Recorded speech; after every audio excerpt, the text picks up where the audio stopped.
It's two dudes with attitudes, a wrestling podcast, and we are doing our WrestleMania 2 weeks too late. That's right. We got the twos. Mr. Ryan decided to travel the world during the most busiest time of our season. It's my fault. Yeah. So we were, so we weren't able to do anything recently. We tried, it just wasn't working, and that's how it is when we're not getting paid yet to do this. But with that said, we know that the listeners needed it. You guys wanted to hear our opinions. I even got text messages from some people that were like, yo, what are the two dude thoughts? So Ryan, you ready to give it to them? I am, man. Let's do it. Let's go. Let's go. Roll. Two dudes with attitudes, let's go. It's the two dudes and the attitudes, ruthless, aggressively speaking, so let's do this. We're Ryan and Denton, they here to get your attention. A 5-star broadcast shit, start to the ending. Whether it's the E or it's all E. The two dudes with the attitudes that bring the heat. Get the point, yeah, it's on, time to lock in. Listen to the podcast where they get it poppin'.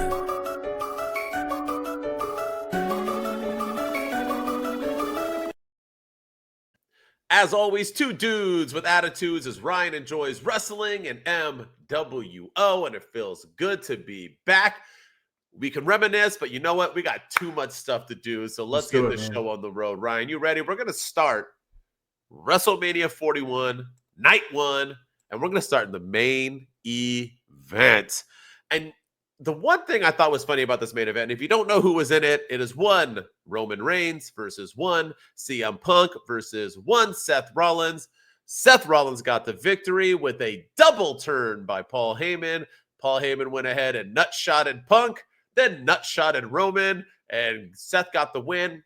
And it's funny, Ryan, because I feel like a lot of us, I know 100% I did, the whole entire way, Seth Rollins is winning. There's no point. I said it over and over. You said it. I think everyone was, it was like Seth Rollins has to win this match. Why else would he be in it? Obviously, Paul's going to. And then the night before, Monday Night Raw, before WrestleMania, Seth got the upper hand, and I changed my damn pick. I forget if you did or not, but I think most people, and that was the best swerve, I think, of this, because it really did throw everybody off. But it made it so much more because I don't usually have a Santy and wheezy fake ass reaction. But I guarantee you, if you had a camera on me on my couch when I watched Seth and Paul do the second, I was literally like that. I was like, ah, whoa. I was like literally like, oh my freaking God, they did it. And it was fabulous. What do you think? I liked it all. I thought the acting job by everybody involved in this moment too was incredible. I mean, Roman Reigns, when CM Punk, when Paul Heyman low blowed CM Punk, and then he handed Roman Reigns the chair, the smile that Roman Reigns had, he went from like shocked and upset to ecstatic and like just happy and thrilled, and then he got betrayed again, and it was just all of it was just he took us on an emotional ride. And Roman always has the best facial expressions, and I just thought his facial expressions in that moment were very, very good and really, really helped sell the moment in a big way. And Paul Heyman, he didn't just nutshot Roman Reigns; he got him, and then he like, he went for more. He made sure he got all of it. Yeah, he made sure he got every single bit of it. But I liked all of it. Even the angle on the Raw after WrestleMania now, where we have a new little faction going forward with Braun Breaker and Seth Rollins, and they're seemingly feuding with CM Punk and Roman Reigns again. All of this was really, really good, and I'm actually surprised that Roman Reigns was the one that took the pin, because he took the pin last year at WrestleMania 40, and I thought they would maybe protect him, but 2 years in a row he's taken the pin in the main event of WrestleMania. So, I know that I don't know what this is leading to. I don't know where they go from here, but I loved every second of this. This was probably the highlight of all of WrestleMania, this entire match. This was one of the best triple threat matches I've seen. Okay, well, slow down with the highlight because we'll get into the main highlight of both WrestleMania. Right. Yeah, that's true. Slow your ass down. But yes, this was definitely the highlight of night one. For sure. I do think night one was better than night two, and we'll get into that a little bit more. But I'm glad you brought up Raw afterwards, because we'll get into this past Raw in our WWE episode this week, which we're going to shoot later on today. And but for the moment of that Raw after, we're not going to cover. Yeah, Braun Breaker joining, I think, was like the icing on the cake, because this was such a huge moment. And then seeing Braun join Seth and take over made it even better. And now I'm intrigued, because there's going to be a third member. So I'm intrigued on who that's going to be as well. But yeah, this was just done. So it just shows that even when ideas are maybe known, or maybe you have it, it can work as long as you do it right. And not only that, like you said, this was the best triple threat match, and I was down on it. I didn't even want this match, since maybe it was Benoit, Triple H, and Shawn Michaels that was the triple threat, right? That was, I think they're pretty good. That was like there, right? Triple threats usually don't work, but when you got Seth, Punk, and Roman, just like you had Trips, Benoit, and HBK, when you have that much talent, it's going to work. It was fantastic. So yeah, I applaud it. 5-star match for sure. 10 out of 10, A+, whatever you want to give it. Ending, beginning, everything about it. But let's get into night 2 main event, because I think we're gonna have. Do we have to? Polar opposite reaction. It was John I Don't Smile Cena defeating Cody. I have not been seen on TV since Rhodes. I'll let you start this time. Let's hear it. This match, man. First of all, John Cena was the babyface in this match. I don't know if you, judging by the crowd reaction and everything, Cody Rhodes was getting booed. He was getting booed on the SmackDown before. So I don't know why all of a sudden the crowds are starting to turn on Cody Rhodes. I don't know if it's an anomaly, if it was it's just the WrestleMania crowd, but I'm curious to hear what happens going forward with Cody Rhodes when he comes back. But these guys, one thing I want to put to rest right now, this match was awful. But it was not because it was not done intentionally. All these people making the excuse of, well, John Cena's trying to ruin wrestling, so of course the match was going to be bad. He's not giving you what you want, which was a great match. That's the worst freaking argument I've ever heard in my entire life. That's like, don't insult the fans' intelligence. WWE does that enough with all the WWE, Unknown or whatever that TV show is that they're coming out with. Unreal, yeah. And yeah, they're insulting our intelligence with that. Don't insult our intelligence by saying that they had a bad match on purpose. Not every match is great. Jimmy Uso versus Jey Uso last year at WrestleMania didn't work, and those guys are freaking twins. So it just, bad matches happen, and that's exactly what this was. This was not a good match from start to finish. It was probably Cody Rhodes' worst match that I've seen him in. It's definitely one of John Cena's. It's probably not his best work either. And then the whole Travis Scott angle and everything with The Rock, and there's no payoff there at the end. This was a horrible way to end what was a pretty lackluster WrestleMania, in my opinion. It was both nights. And I would have been so pissed if we would have won. If I would have ended up coughing up that 700 to watch that at the end. The thing is that I'm not even truly upset about, because, everybody's like, oh, you didn't have like last year. Why didn't The Rock come out? Why didn't Stone Cold come out? Well, Stone Cold's probably going to jail. Why didn't we do this and that? Like, you know what I mean? Like, we were all talking about Waka Waka Waka. We'll talk about that later. But I was like, why? I'm not, that wasn't it for me. For me was the match truly just sucked. It wasn't even bad. Good. It sucked. And then on top of that,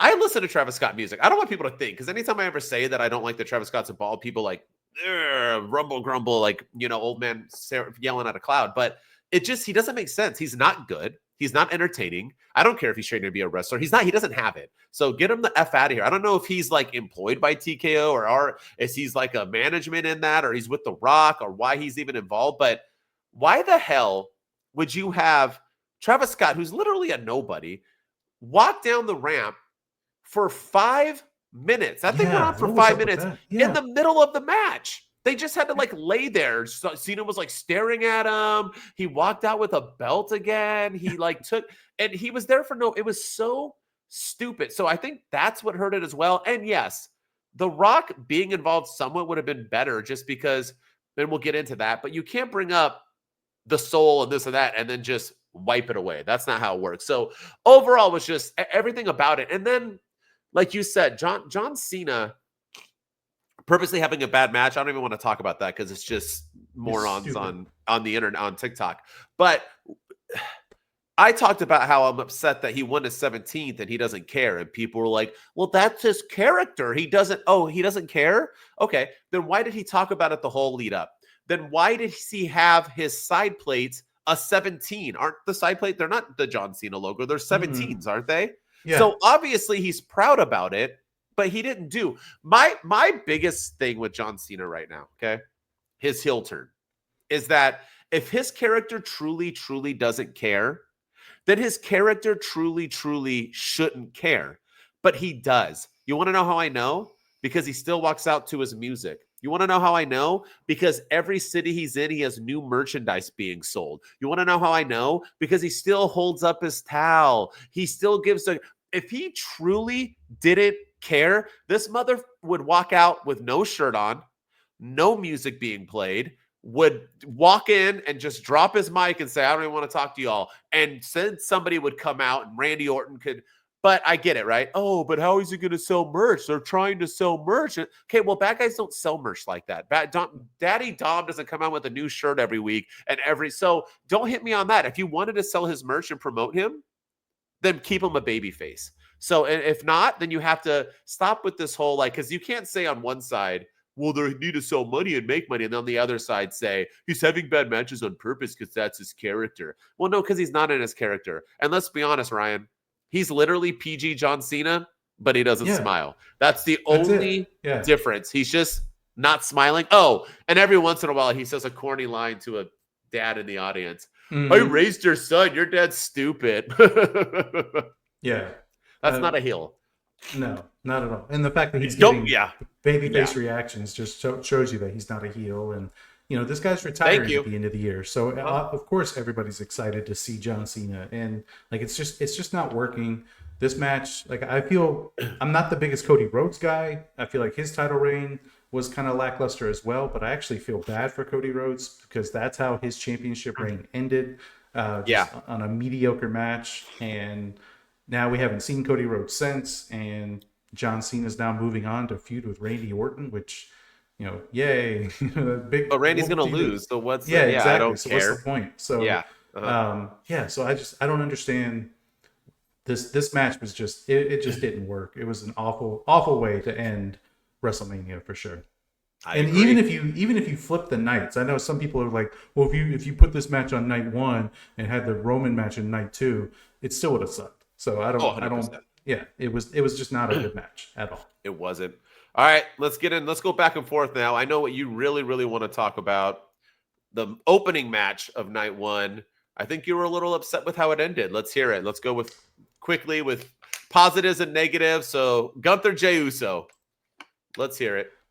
Yeah, I thought this match didn't quite. It was a good match. It was a good showing from both guys. But right when it started getting going, that's when the match ended. It was just like it ended abruptly.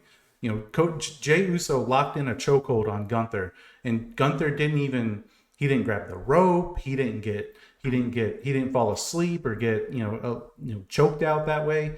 Instead, 4 seconds after he had the chokehold on, Gunther taps out. So you have his championship reign end abruptly. In the middle of a match, right as the match was really starting to get going, I was like, okay, it's starting to get good. Oh, it's over.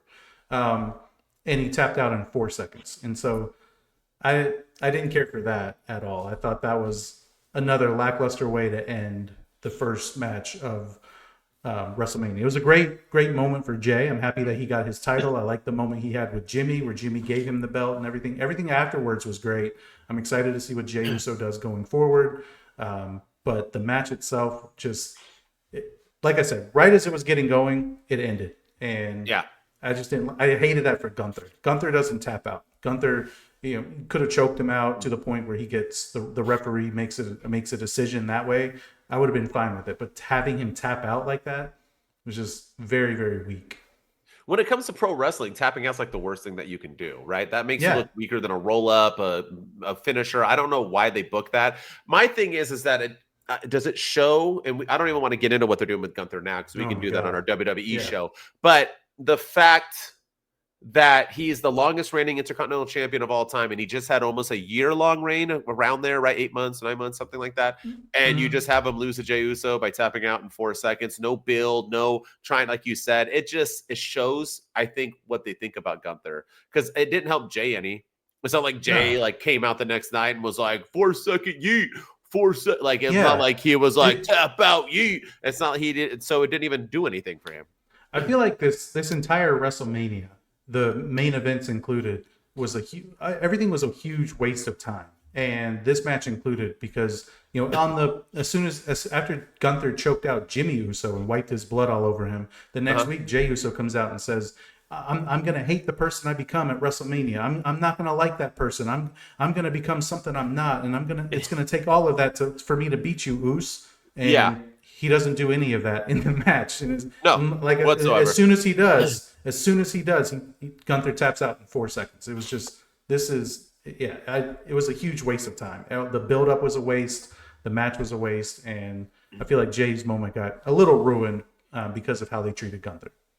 Speaking of a waste, another thing you loved, if you say his name and he'll appear. Oh, gosh. And one, Joe Hendry wrestled one Randall Orton in a match that lasted about 3 minutes and got the internet back and forth. So let's hear your side, and I'll say my side. What did you think about this?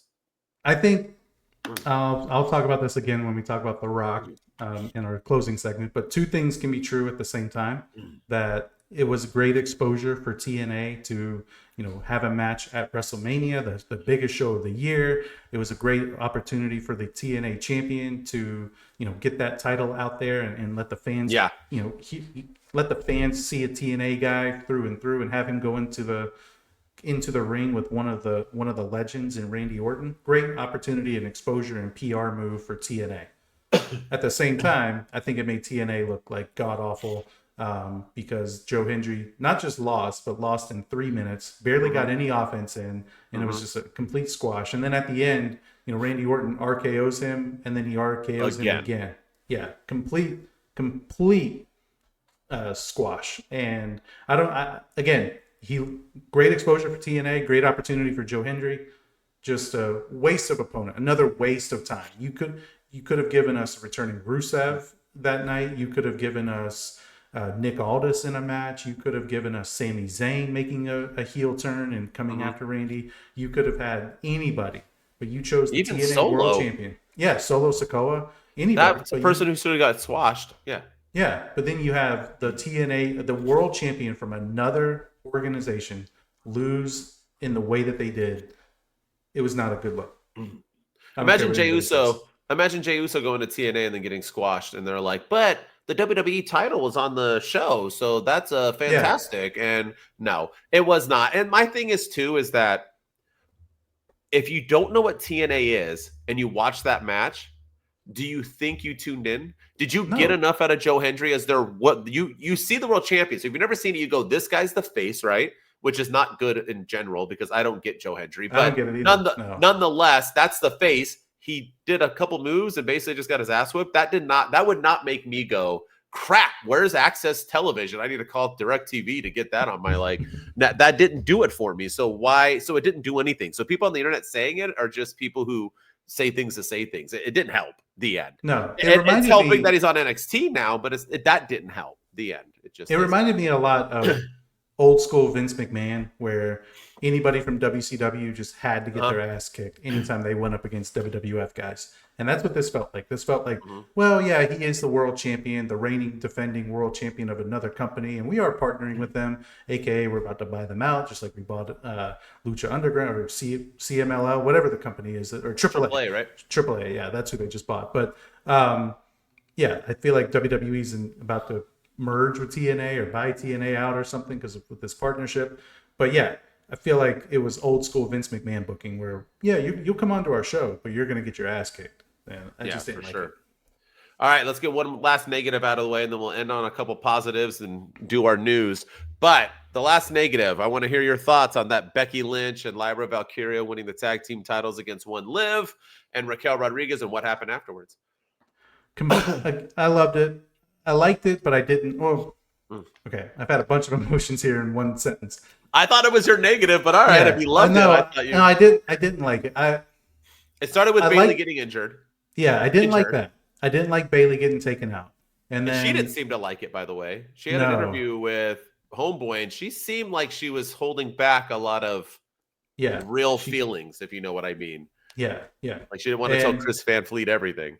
And Triple H, even in the press conference, was like, "Oh, Bayley's a trooper" and all that. But I just, again, waste of time. You put her in the promotional stuff. You had her on the WrestleMania graphic. You had her lose, then you pull her from the show for no apparent reason just to bring back Becky Lynch.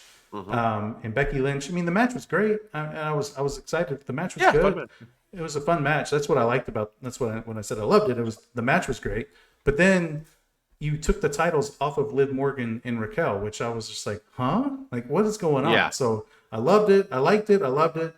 But I didn't want more of it. I thought it was a bad way to end. And then on Raw, Becky Lynch turns heel, turns on Lyra Valkyria, and they get automatic rematch goes to Liv and Raquel.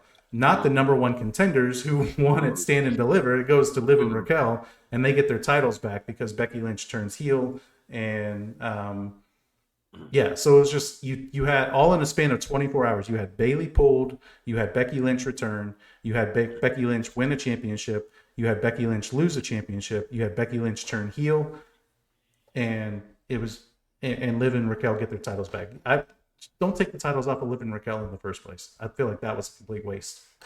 You could have done it a different way. Yeah, I agree with that. I think the main thing I didn't like was the Bayley thing, just because they took her out for no reason, just because Becky Lynch probably called them and was like, "Hey, I want to be at Mania. This is what I want to do," and they're like, "Okay." And I feel like that's happening a lot, which we'll get into with The Rock, is that we're just kind of like coming up with ideas, and then if somebody has a better idea who kind of has power, they're like running with it, which I don't like. But other than that, I do like the rub that Becky Lynch will give Valkyria. I hope. Well, I was right about Tiffany Stratton and Charlotte Flair, and so I think it's the same thing. And with that said, this is what I want to end on because it'll cover a few things. But I posted about this, and I think my favorite part of WrestleMania, especially this being such a lackluster WrestleMania, especially the New Day. We'll get into that. But the last 2 years, 39 and 40, were so much better. But I think they were so much better because we didn't have stories this year. And I know people said we did, but we didn't. The Roman Cody, whether you liked it or not, there were stories, and there were so other stories. We had Dominik and Ray. We had Austin and Austin and KO. That was the year before, but we had Austin Theory and John Cena. That was we had so many different stories. Jimmy and Jey, even though the match wasn't good. But this year we just didn't have that. And I think that's what hurt. And that's what we were saying beforehand. But the one positive, I think, is these people aren't going to wrestle forever. John Cena, Randy Orton, Roman Reigns, CM Punk. These people are getting old. And I think we had a humongous youth movement at this Mania. And that's what I really liked. And covering it through, whether you liked it or not, Jey Uso is a real champion, and he is a youth movement. I mean, people are going to be smooth forever, but not as a solo star. So he is type of the newer vibe. The New Day winning. It is a new day for them, and I know they're not the younger vibe, but they're going to be here a while, and giving them that kind of heel run and what they're doing, and who knows it'll involve Big E. It still helped them out, even though that match was basically a Monday Night Raw match. Naomi and Jade Cargill tore the house down. Jade Cargill looked like a star. Naomi looks like a whole new person. Jacob freaking Fatu winning a title on the biggest stage of them all. That guy and Braun Breaker, who also had a hell of a night, and then being paired up with Seth Rollins. Jacob Fatu and Braun Breaker will headline WrestleMania next year. I can pretty much guarantee it. The newest sensation in the WWE, El Grande Americano, getting a win. That is huge, my man. And Tiffany Stratton and Charlotte Flair having so-called beef put on a hell of a match, one of the best matches in night one, and Tiffany got the win against possibly, in a lot of people's eyes, the greatest female champion of all time. That is huge. I mean, and then we get into night two. That was just night one, bro. Night two, I mean, in this youth movement, we had, Joe Hendry appeared. He didn't win, but hey, he was there. My boy, Dominik Mysterio, winning his first ever singles title, first ever WrestleMania match. That dude is the damn future. In 15 years, Dominik Mysterio will be bigger than Rey Mysterio. Yeah. That is a fact. He's a babyface now, too. 100%. Well, sort of. Yeah, he's getting there. Damian Priest and Drew McIntyre tore the freaking house down. Drew McIntyre winning. Yes, I know he's been around, but he's still going to continue to be there.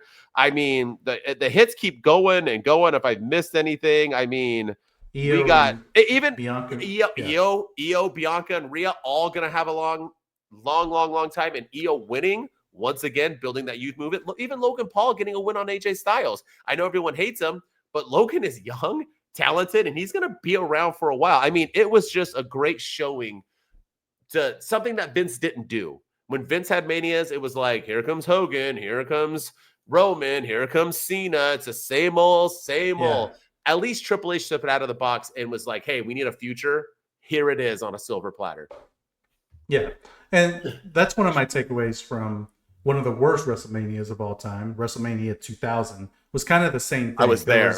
There was we had that was Chris Jericho's first WrestleMania in the WWE. That was Chris Benoit's first WrestleMania. Eddie Guerrero, Kurt Angle, Trish Stratus made her debut. So there was a huge youth movement in that part of WrestleMania with the young stars coming up, especially as Stone Cold and The Rock were kind of moving on to other things. So that reminded me a lot of that. It was a lackluster WrestleMania then, but we got a lot of future stars out of it. And this one was a lackluster WrestleMania, but we got a lot of future stars out of it as well. So there's a positive takeaway from it for sure. True that. All right. So that's our key WrestleMania breakdown. 2 weeks too late for all y'all from Two Dudes. We do have some Two Dudes reads the nudes though, because there was two key things that happened afterwards. I think we probably have about 5 or so minutes at the max to talk about each one, so we'll have to go through it. But Two Dudes reads the news. I'm gonna say both of them, but we'll start with one and go the other. After WrestleMania, The Rock had an interview with Pat McAfee, and he said a lot of stuff, so we're gonna cover that. And then Stone Cold Steve Austin this week had an interview with Ariel Helwani where he talked about his incident, if you didn't know, where he crashed into the barricade. But in my opinion, he left out a lot of things of what was really truthfully happening. And I think his excuse was very whack. And I love Stone Cold. But let's get into it. Two Dudes reads the news. Let's start with The Rock, which was pretty much the icing on everyone's cake this week or after Mania. So the clip I have explains why he was not at WrestleMania 41. Was there ever a moment where anybody was trying to tell you differently? Like, no, Final Boss. Anytime you're around is a good thing, not a bad thing. No, well, they don't have to say anything like that to me. And they know when I come to them, here's how I really feel it should go. We can insert Final Boss in the end of this finish, but then where do we go? There's other commitments that I have, and I want to also be careful that we're not overstepping and leading over our skis too much here. Why get involved in that finish when the spotlight should just be on, in my opinion, John 17, heel champion? What does 2025 look like if this man is saying he's going to ruin professional wrestling? That to me is the anchoring storyline. So that explains why he wasn't there. He felt that he didn't need to be there, and left a lot. His answer leaves a lot to be desired. You inserted yourself into this story for no reason whatsoever because you had other commitments and you thought that this moment should be about John Cena and Cody Rhodes, which it should have been. I agree, but it wasn't because you turned him heel at Elimination Chamber. You were part of that, and I feel like that kind of also ruined the match a little bit. And maybe if The Rock had never been involved, maybe the match would have been a little bit better received. But I don't know. It was just, don't do this. I like The Rock. He's one of my favorites of all time, but he really pissed me off this week with a lot of his idiotic comments. And you don't have all the clips, but I'll break down a couple more really quickly. But the one thing is I love The Rock and I love Stone Cold. So us talking about this there's no hate. I love them both. For sure. None of us are perfect. But The Rock really seems like he's fitting the bill of what the media is perceiving him as. So now people are trying to claim that this is like a work, like he's just doing this on. No, he's not. So basically he's getting blamed for things.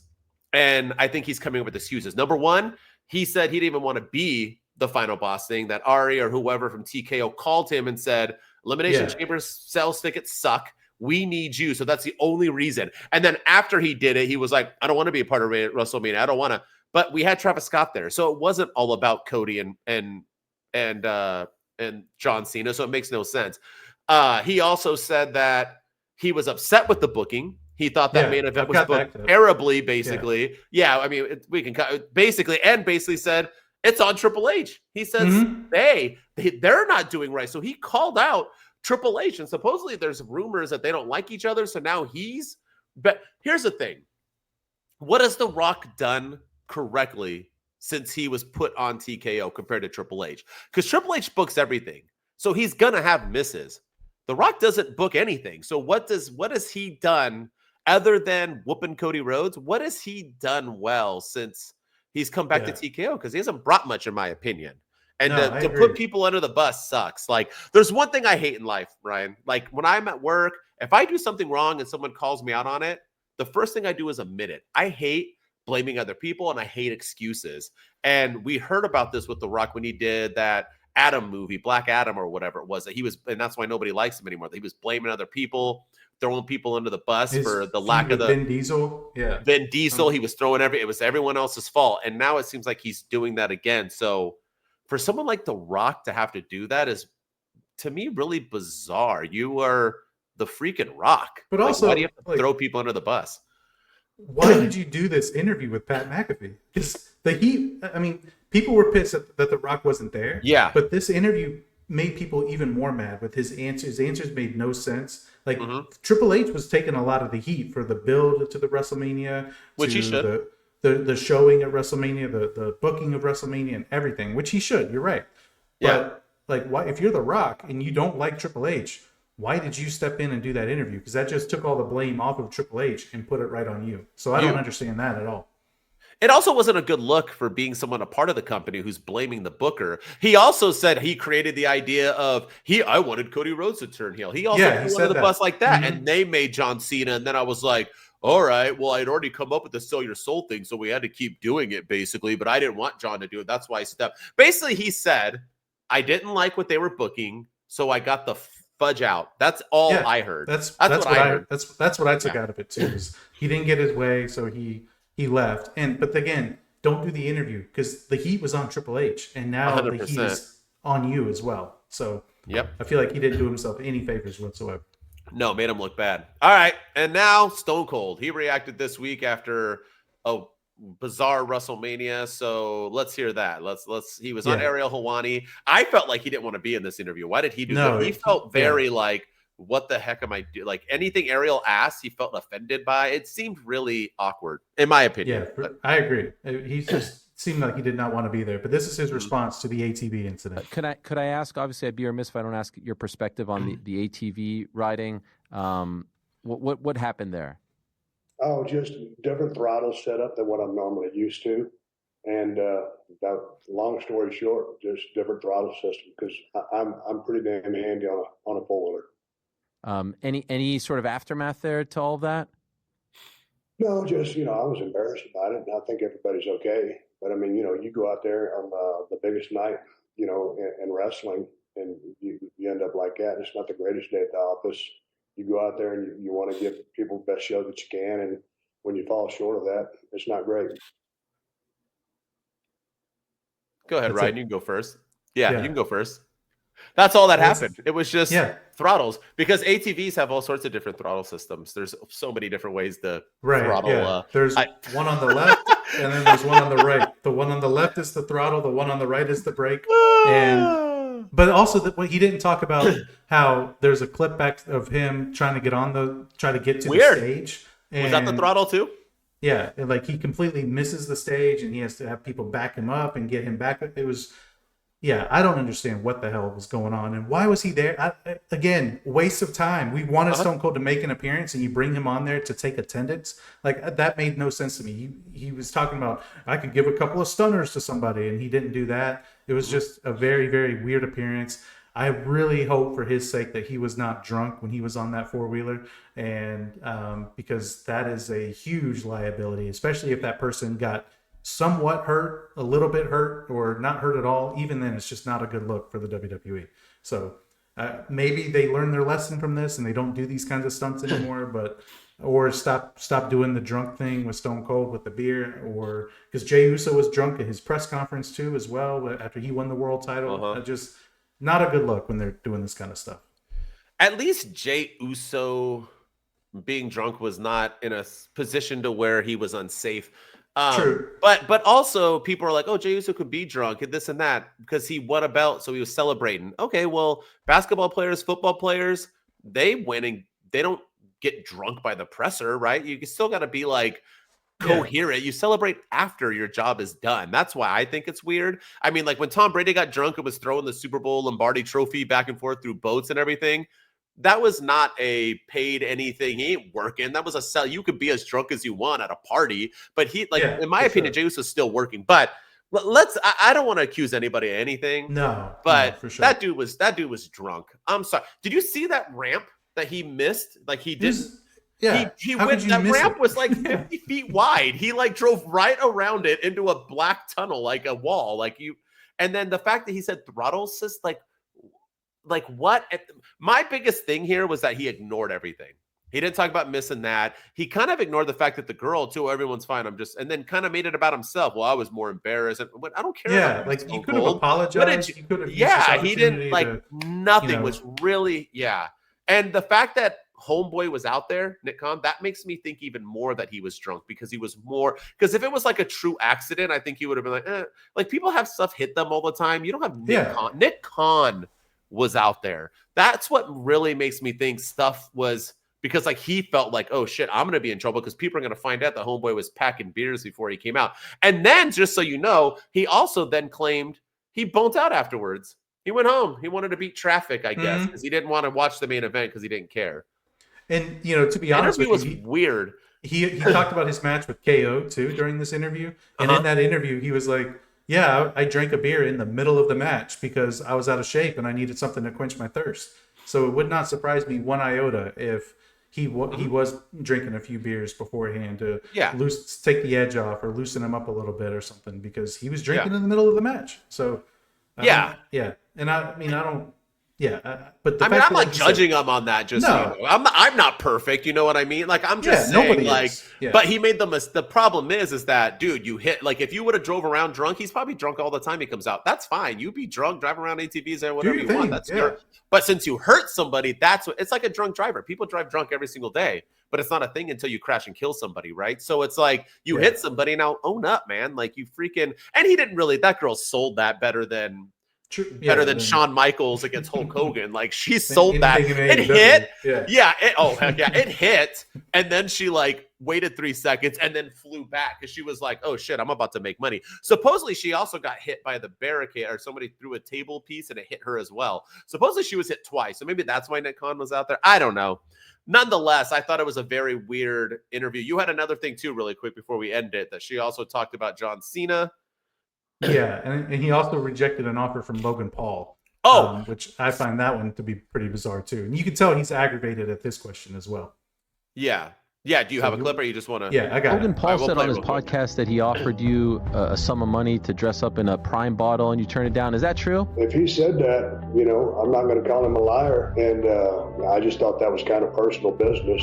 But I turned it down. I'm in the beer business. I sell Broken Skull beer. We're in about 25 or 30 states. I don't know anything about his product. I don't know about the ingredients in it, if it's good, if it's bad, or whatever. So, it wasn't my thing. Okay, like here's the thing. For one, he didn't have to say any of that. Why is it personal? Why is it like Logan Paul asking him to throw on a costume, like a secret backstage, like slow down? Secondly, why didn't he just say, I'm not a clown? You think Stone Cold coming out in a Prime bottle is like going to do anything for my like image, my career, my character? It didn't make sense. So I said no. Why did he have to talk about the beer thing while he crashed into an ATV? And I took you to his brewery and I drank his beers all weekend. I love his beers. I love Stone Cold. It's great. Yeah. Just not the best looking. That was a really weird response. Like he was offended. Yeah, he was trashing Logan Paul. Like, I don't know anything about his product. Like that's not. Yeah. Like what are you doing? Yeah. Yeah. I don't get it, man. This was a weird interview. It was. Did you want to talk about the Cena thing before we head out? We can. Some people think differently. But I like the ride that he's taken me on because I'm invested in John Cena. I've watched him for a long time. He's a class act. And I think he's going to look back and love what he's doing because he loves the business. And I think he truly enjoys it. He loves it so much that at this stage his life. He's had so much success at this stage of his life in the business and outside of the business in the movie industry and entertainment. You know, he's only doing this because he loves it that much, and he wants to take the people on another ride, and a ride that they haven't been on yet, and it's warranted and deserved. I love that. I'll let you start. Go ahead. What do you think?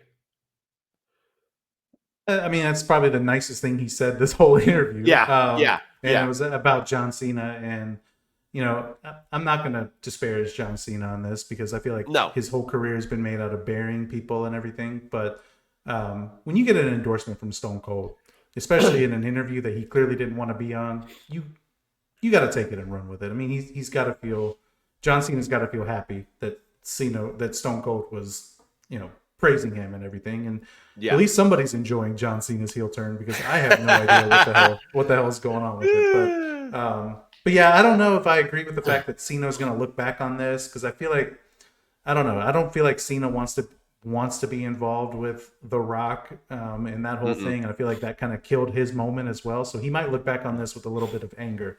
Yeah, I didn't mind what Stone Cold said there. I mean, it was good that he said this. That's what he should have said about Logan Paul. Hey, I love his product. I love him. Great dude. Just didn't want to do the costume. That's what he should have said, and he didn't. So I'm glad he said that. But I'm just going to say one thing. If he's so invested and he loves the heel turn so much, why was he willing to beat traffic instead of watching it live and in person? So get out of my face with that. Sorry, you're lying all over. And also, you couldn't make the trip last year to Philadelphia to help Cody Rhodes, you know, beat Roman Reigns and give the stunner. Instead, we got old Undertaker running out there at the last second to fill your void. So I see what you're saying there. I agree with that. And with the said, best thing he said, he talked about how he hates that we're going too behind the scenes, cutting things off. He said, I'm a little old school. I'm a big Magic fan, but if Harry Houdini is still around, I don't want him to tell me how he does it. I want to figure out how he does it. And if I can't, then I'm going to keep wondering and I'm going to keep watching. I know it's not magic. It's an illusion, but let me keep wondering about that illusion. And that's exactly what I said. I think he stole it from me. I literally posted multiple TikToks about that. Yeah. WWE Unreal. I don't get it. You talked about WWE Unreal and the difference between that and AEW. I don't like it. I really, really don't. And I think this is another key point of why TKO is ruining WWE, because the beauty of WWE is that you're on it. It's on. If we know everything that Magic does and the tricks, no one's going to go see the shows. If you continue to show us all the magic of WWE, nobody's going to start. I'm telling you, just wait. And the price you can say I'm wrong. Already. Yeah. Oh no, it was just because WrestleMania was in Las Vegas. That's why. Oh, how much was SummerSlam? $40,000 for front row. Yeah. $40K. But that's New Jersey. Like, come on. Get it. I'm never wrong. I'm telling you. Just wait. Save all this. But at least he said that. At least he's down with that, because I can't stand it. I think it's stupid. Here and there is fine, but agreed. All right. There it is. That's our two dudes with attitudes 2 weeks too late. Boom, boom, boom. WrestleMania review. We're also going to have our WWE edition, hopefully our AEW edition popping up too right after this. So tune in. As always, we're sorry we were gone, but now we are back, fully engaged. We're going to bring it. As always, comment, stitch, duet, subscribe, like, everything you can possibly do. 5-star review this. As always, if you want to just listen to me, I'm at my_wrestling_opinion on all social media. And with me, as always, is Ryan Enjoys Wrestling. Go follow me on all the social media platforms as well, especially on the TikTok. And go follow us on YouTube at Two Dudes with Attitudes. We're also on TikTok at Two Dudes with Attitudes. And go listen to us on Apple and Spotify and leave us a 5-star rating and review. And tell everybody about your favorite two dudes on the internet. Two Dudes Wolf Pack. Let's go. Two dudes with attitudes. Let's go. It's the two dudes and the attitudes, ruthless, aggressively speaking. So let's do this. We're Ryan and Denton, they here to get your attention. The 5-star broadcast shit, start to the ending. Whether it's the E or it's all E, the two dudes with the attitudes that bring the heat.